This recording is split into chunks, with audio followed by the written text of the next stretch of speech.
Black Beauty by Anna Sewell. Chapter 18. Going for the doctor. One night, a few days after James had left, I had eaten my hay and was lying down in my straw fast asleep when I was suddenly roused by the stable bell ringing very loud. I heard the door of John's house open and his feet running up to the hall. He was back again in no time. He unlocked the stable door and came in, calling out, "Wake up, Beauty! You must go well now, if ever you did," and almost before I could think he had got the saddle on my back and the bridle on my head. He just ran round for his coat and then took me at a quick trot up to the hall door. The squire stood there with a lamp in his hand.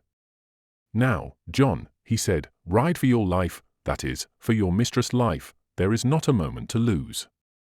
Give this note to Dr. White, give your horse a rest at the inn, and be back as soon as you can." John said, "Yes, sir," and was on my back in a minute. The gardener who lived at the lodge had heard the bell ring, and was ready with the gate open, and away we went through the park, and through the village, and down the hill till we came to the toll gate. John called very loud, and thumped upon the door. The man was soon out and flung open the gate. "Now," said John, "do you keep the gate open for the doctor, here's the money," and off he went again.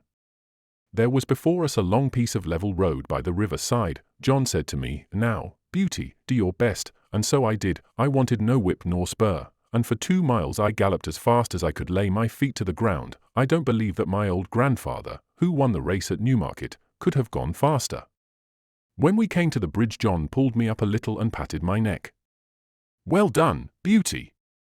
Good old fellow," he said. He would have let me go slower, but my spirit was up, and I was off again as fast as before.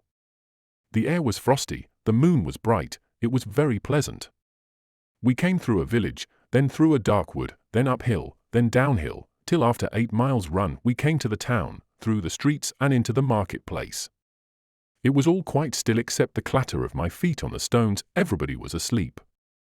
The church clock struck 3 as we drew up at Dr. White's door. John rang the bell twice, and then knocked at the door like thunder. A window was thrown up, and Dr. White, in his nightcap, put his head out and said, "What do you want?"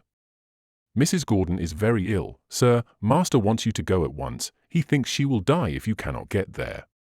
Here is a note." "Wait," he said, "I will come." He shut the window, and was soon at the door. "The worst of it is," he said, "that my horse has been out all day and is quite done up. My son has just been sent for, and he has taken the other. What is to be done? Can I have your horse? He has come at a gallop nearly all the way, sir, and I was to give him a rest here, but I think my master would not be against it, if you think fit, sir." "All right," he said, "I will soon be ready." John stood by me and stroked my neck. I was very hot. The doctor came out with his riding whip. "You need not take that, sir," said John. "Black Beauty will go till he drops. Take care of him, sir, if you can. I should not like any harm to come to him." "No, no, John," said the doctor, "I hope not," and in a minute we had left John far behind. I will not tell about our way back. The doctor was a heavier man than John, and not so good a rider. However, I did my very best. The man at the toll gate had it open. When we came to the hill, the doctor drew me up.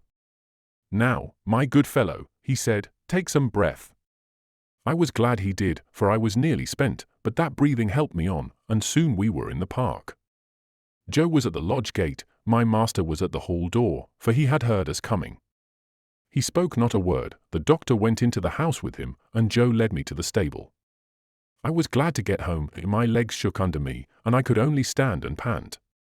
I had not a dry hair on my body. The water ran down my legs, and I steamed all over. Joe used to say, "like a pot on the fire."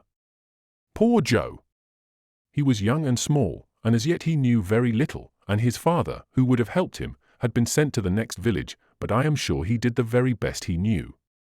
He rubbed my legs and my chest, but he did not put my warm cloth on me. He thought I was so hot I should not like it. Then he gave me a pailful of water to drink. It was cold and very good, and I drank it all. Then he gave me some hay and some corn, and thinking he had done right, he went away. Soon I began to shake and tremble, and turned deadly cold. My legs ached, my loins ached, and my chest ached, and I felt sore all over. Oh, how I wished for my warm, thick cloth, as I stood and trembled. I wished for John, but he had 8 miles to walk, so I lay down in my straw and tried to go to sleep. After a long while I heard John at the door. I gave a low moan, for I was in great pain. He was at my side in a moment, stooping down by me.